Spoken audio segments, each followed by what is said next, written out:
Yeah, so today I brought, kind of revived some old talk I gave like 3 years ago. And I tried to distill and choose like five ideas, 5 conversation topics, as I like to say, about Go. Just to bring to you, I try to combine them with some reason, some story. And yeah, I would like to use this also for a conversation later if you'd like to talk or ask questions. And it's not itself an introduction about Go. It was not meant like that. But I think for those of you who never wrote a single line of Go, it may also be helpful in understanding like what kind of language it is and what kind of things you can expect. Yeah, so the story begins with this guy here. His name is Robert Lefkowitz, and he somehow influenced my life. It was in 2007. He gave a talk at the Pike in US, and there were so many good things in his talk that like I took one out of it, which was the definition he wanted to give for computer programming literacy. And this definition of computer programming literacy is traveling with me for like, I don't know, more than 10 years now.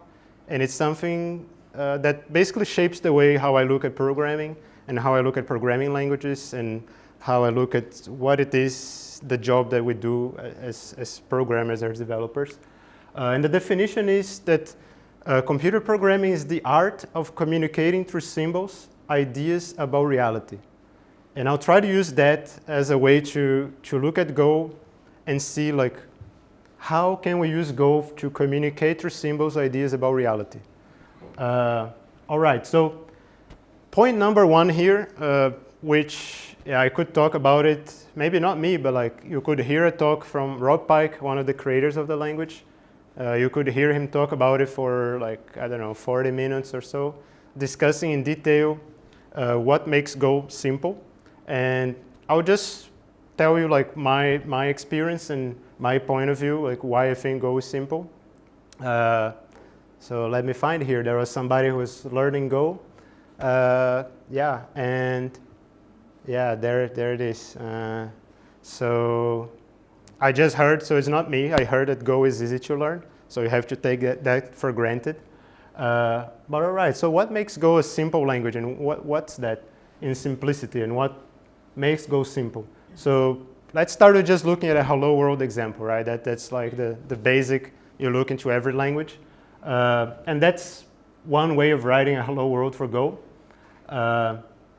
And yeah, there's just small number of lines, right? And you can see that line by line, like what is it in a Go program? So the first thing is to talk about packages, right? Packages allow you to have namespaces and isolate components of your program. It's also the way how you can share code by having different packages. And that's in the top of every line of a Go program, you see what package it is. And it's a small thing, but it comes with a lot of consequences that makes using Go so much easier. The next thing, and one that I really like, I really appreciate when I look at Go programs, is the existence of fully qualified imports. So imports in Go are just a string. Here we're importing something from the standard library, but if you have something like a library you got from GitHub or anywhere, you're just going to see the full path there where the thing is coming from. And the way that thing is kind of important for me is that when I'm working on a different language, so I have a background in Python, for example, and I think it's the same thing with node.js, with JavaScript, TypeScript, so correct me if I'm wrong. But what happens is that you see an import in the beginning of a file, and you have no clue where that thing comes from. So you have to go look at a configuration file and try to find, okay, which version of this thing is installed, what is in the environment, what's not. And in Go, it's kind of beautiful because like it's very easy. You see the name that is here, and that's where you're going to find, even online, where is the code that you're talking about. So the next thing that Go brings like to the modern programming languages and statically typed programming languages is type inference. So even though the program is statically typed, and the compiler will shout at you if you make a mistake regarding to types, you don't have to write types anywhere. Like you see here, there is nothing about types, because if you assign a string literal to a variable s, Go knows and the compiler knows the type of s is a string, right? So you just get a lot less noise in your program. Another little thing is single dispatch. So if you see here, there's a method call, a function called print line. There is only one print line available. So there's no operator overloading. There's no no multiple signatures for this function. So you see a function, you can grab for it, and you know that's the thing that gets called in runtime. So there's a lot less surprise, a lot less magic happening. The language is very, very predictive. Like you can predict what's going to happen. Predictable, sorry. And the other thing that might be weird for people starting with Go is that the upper and lower case in names, they are actually meaningful.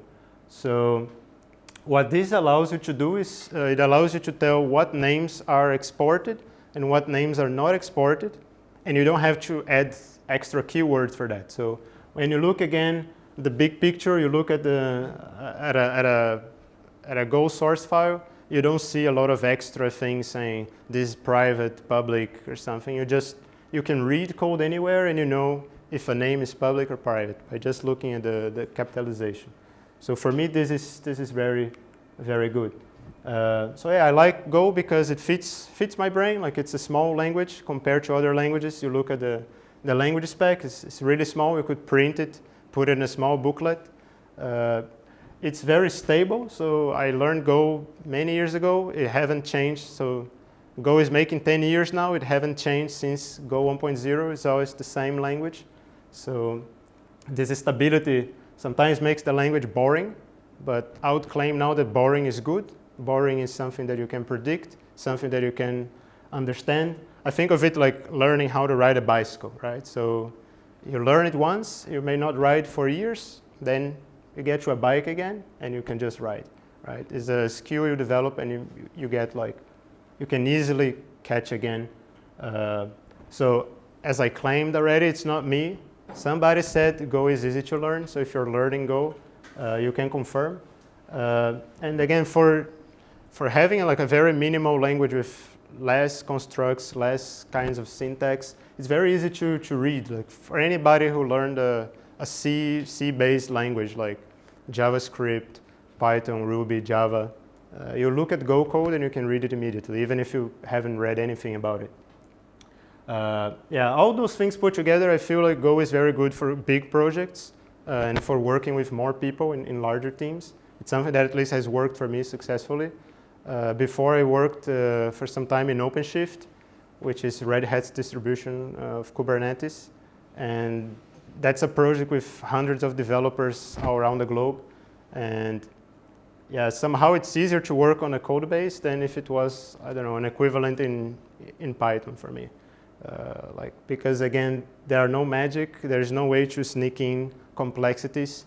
And a lot of this is due to the simplicity in the language.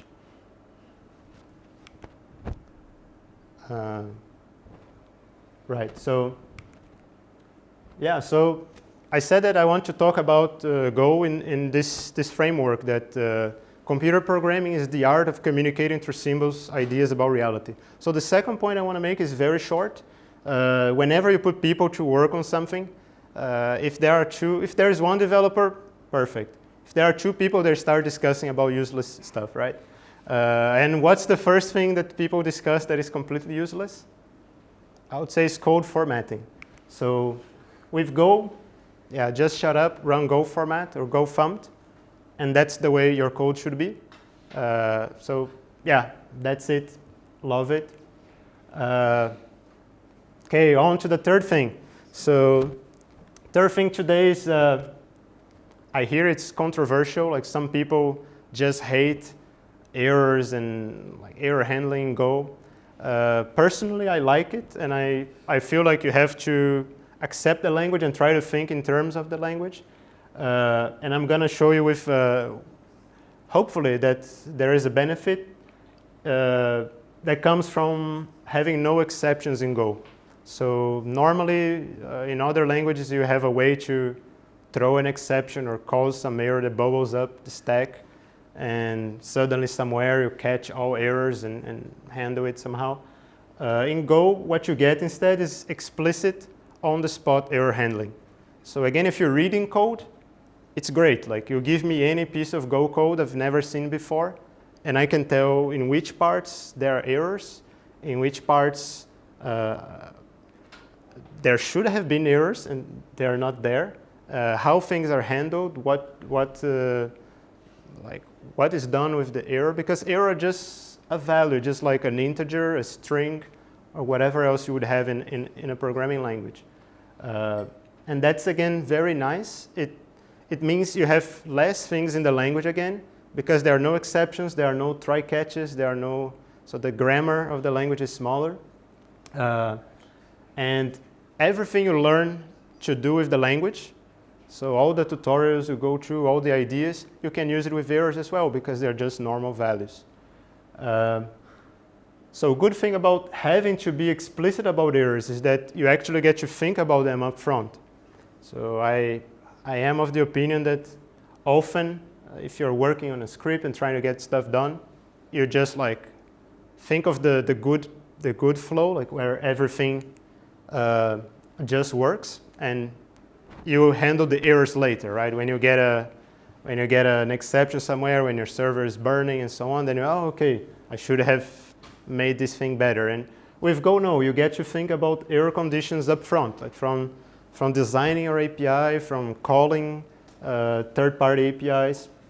And the reason why a lot of people complain about Go is when they see this repetition in code of you basically call a method. So let's say here I have a file descriptor, and it may write it may write some bytes to a file, let's say, and return a number of bytes written and an error, right? And you do it multiple times, and you see this repetition. So you have, okay, if error different than new, then return the error, and you see this over and over and over. And then people complain, oh, error in Go sucks, right? But normally, this is because people fail to realize that you can program your errors just like you can program repetition in other parts of code. So an example of that is that you can create a special type, like an error writer, that type does the error checking for you only once, and then you can call it several times without the noise of if error new, right? So there are ways around the thing that people complain of, like repetition. And again, it has the advantage of clarity, right? So it's very, very like obvious in your face what's happening, right? All right, so error handling is great.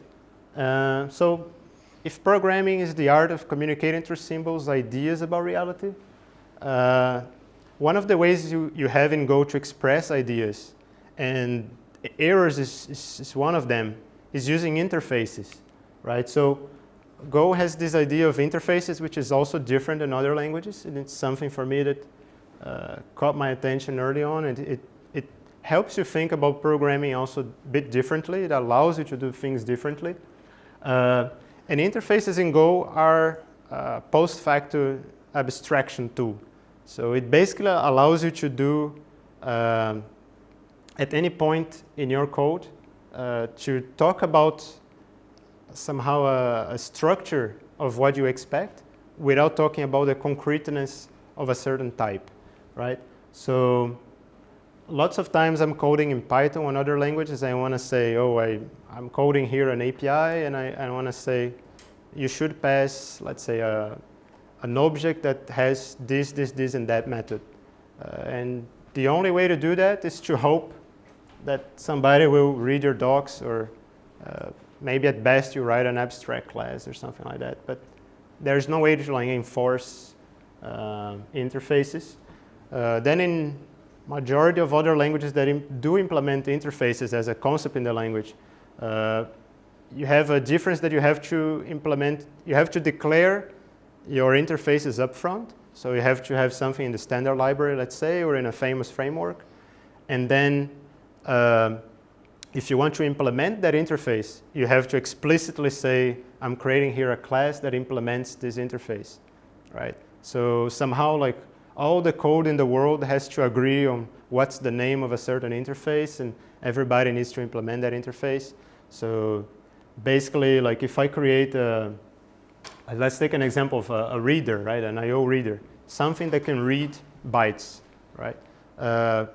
If I have only one way to create this interface, I have to put it in the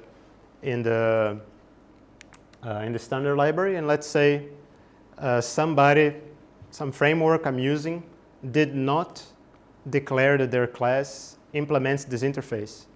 Now I'm basically locked. I can't change that code, and I can't take that interface instead of the concrete class from another framework.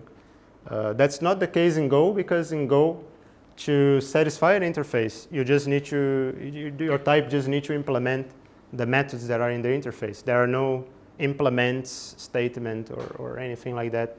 And it allows you to do very, very interesting things. So there are some interfaces already in the standard library, like this is one of them, the reader interface.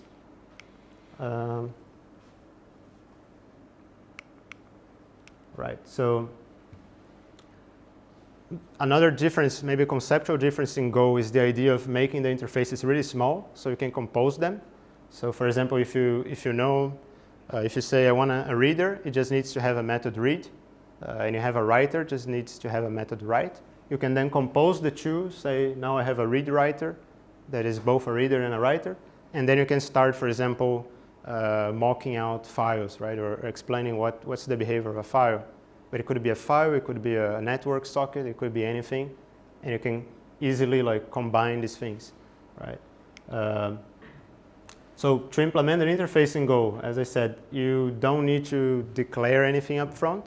So if you create a type file, which is a struct with a name, you simply add methods to it. So for example, you attach here a read method with a file receiver, and that thing automatically implements the interface for reading.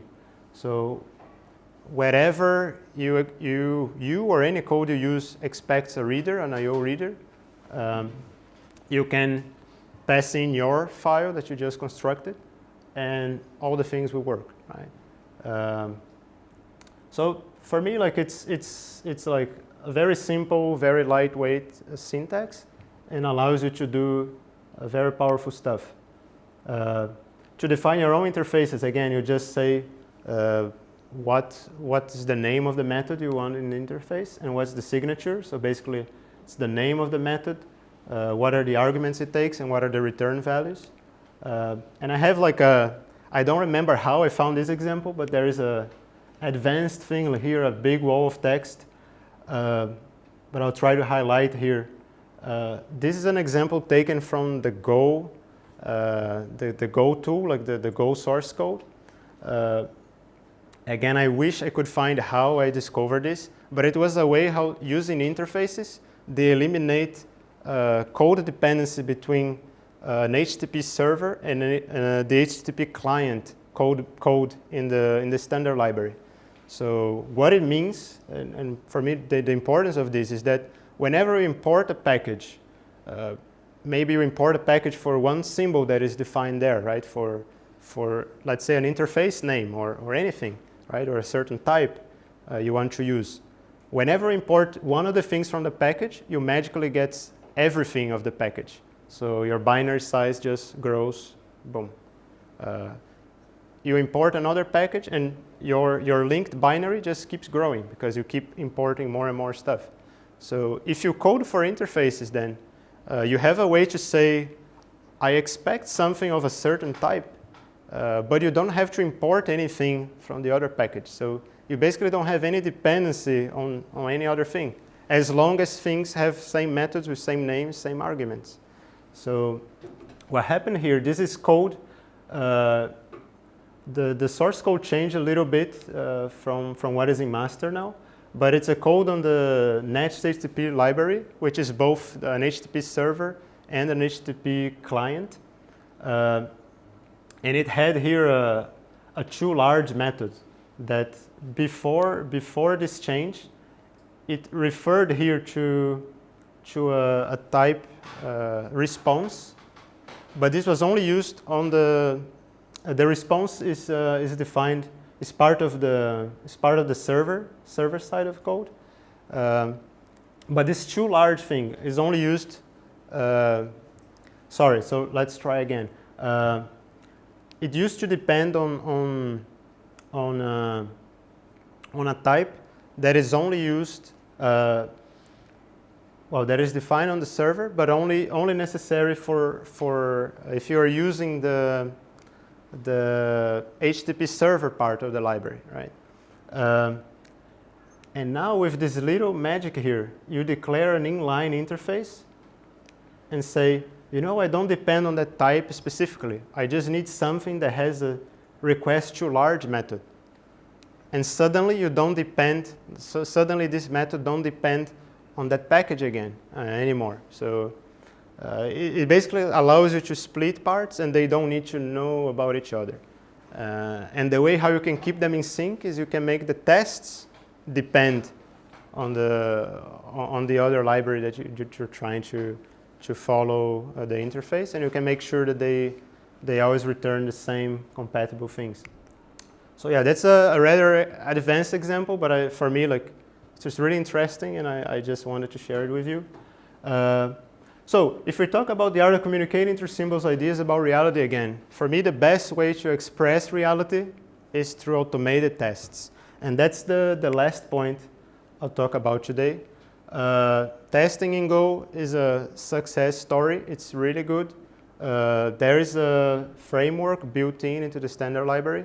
And there is a command called Go test, which is, again, part of the tool when you install Go on your machine. And now connecting back with the points that we said, we talked about errors being values and there being no exceptions. Normally, when you have exceptions, there is a norm, unwritten rule that you say when you're writing unit tests, you want to have one assertion per test method, right? And the reason why we say that and we follow the best practice is because normally an error happens in your code because there is some exception. And when the exception happens, your test code loses control. So all the framework can do is capture the exception and then report that the test failed. So if you had several assertions in the same method, you've only ever run the first one, right? In Go, because there's no exceptions and errors are just values, all of that is not true anymore, and you can design a test framework differently. So the way it works with the test framework in Go is that you can mark a test as failed, but the execution may continue. So you can have several checks in the same method, and all of the checks get reported. And this allows us to do things like table-driven tests. And the example here is that you define what is the input and output for your test. This is also taken from the Go standard library. Is how to test, I think this is a string to integer conversion. And you just create a table. You just create a list of inputs and outputs, and this list here is huge. So you just set out a lot of expected input-output cases.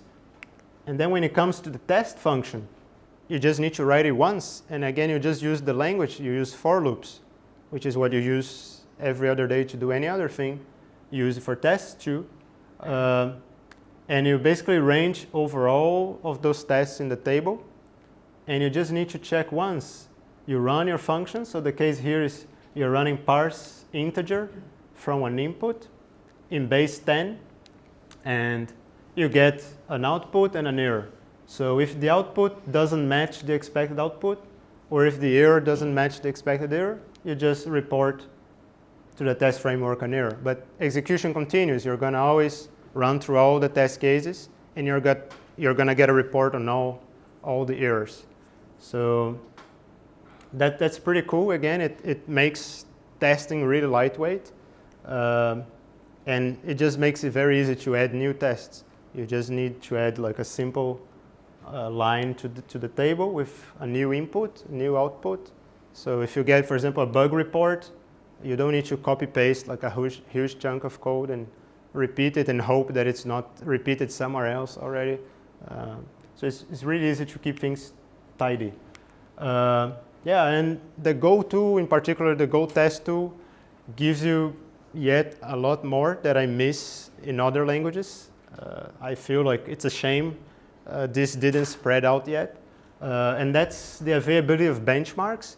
So you can write benchmarks to test if your implementation is, for example, degrading, if your performance is degrading from one release to another, or if you want to compare two implementations of an algorithm, you can write benchmarks.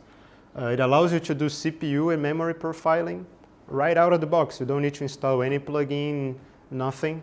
You get a very nice like web interface or console interface, whatever you like.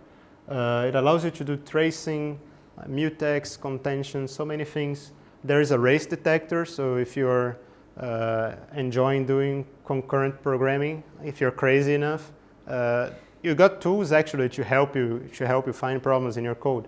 And again, that's very good to have in the language. So I took here one quote from Rob Pike, one of the authors of the language, and he said that the Go language was an attempt to get a safe and performant language that is still expressive and fun to use, right? It's convenient and fun to use. Personally, I think that's true. It's a language that I have pleasure coding in. I hope I'm not the only one. I'm sure I'm not the only one. And yeah, I think that's basically the success story of Go. 10 years and we keep going. So just to recap, things we talked about, simplicity. I value that a lot. Whenever I look at another language, is it simple? Does it fit my brain? Go does. Go has great tooling. In fact, a lot of languages are learning lessons and doing things like Go format or equivalents. It helps you think up front about errors, so I think it's also somehow a good practice. Allows you to compose abstractions with interfaces that, again, allows you to do like very nice things. And all in all, it empowers us to communicate through symbols ideas about reality. That's what I take for Go. That's what Go is for me. Yeah, thank you.